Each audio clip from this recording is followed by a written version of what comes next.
So do you have any tips for maybe for earlier stage marketplace founders? Yeah. So I touched on a few of them. I think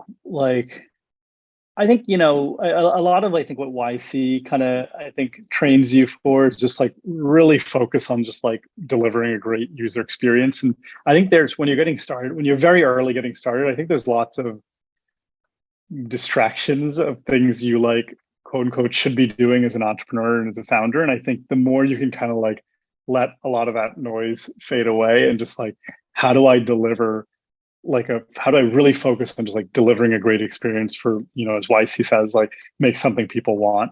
I think that's really, really helpful in the early stages. I think you can have a lot of your time sucked up with like administrative type stuff and whatnot, or uh, and I think like just like you get that like core thing of like this product is something really people really really want. I think that's incredibly valuable. Um, and then I think in the category of distractions, I've talked a little bit of fundraising. I think fundraising could be a pretty big distraction. And so I tend to follow also YC's advice of like don't really engage too much with investors unless you're actually fundraising. And so just like again that focus, like the if you want to have a successful fundraise, the best thing you can do is make your business way better. Like it's way better than anything else. And that takes a lot of focus and it's a hard thing. And it's sort of like if you let a lot of the other things disappear and you're like, I just want to do this, like I want to focus on this one thing and I'm going to make my business really good. I think it can be super powerful. We touched a little bit on the chicken egg problem. I think like I'm a big fan of just like, I think especially in those early stages, like you don't really know necessarily where you're going. You're kind of wandering about trying to find product market fit, trying to find something that resonates. I like to be like super scrappy at that stage. And so if if your engineers like me and my co-founder were, then you build product, but you build it in a pretty different way than you build if you knew that product's going to exist forever. Like you're just like trying to move really fast. You're trying to put stuff out there so you can learn from it quickly. Uh, you're comfortable with the idea that you're going to throw away all of that code over time if you're successful at all. That's actually like kind of the point.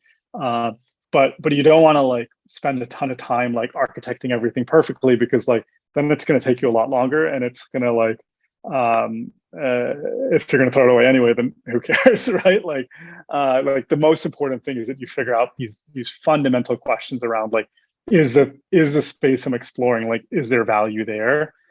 If you're not an engineer, I actually often encourage people to like find hacky ways to like validate what you're doing. And so like, you could have imagined us like stringing something together with a spreadsheet and Skype and whatever else was out there. Maybe not Skype, maybe Google Meet or whatever we'd use today. But I think I like just like trying to get like what are your hypotheses about whether the thing is gonna the thing you're building is actually valuable. Like is it valuable enough for someone to use it? Is it valuable enough for someone to pay for it? Like kind of think really carefully through like what are the open questions and what are the hypotheses you have, and then how do you go out and test them as fast as possible.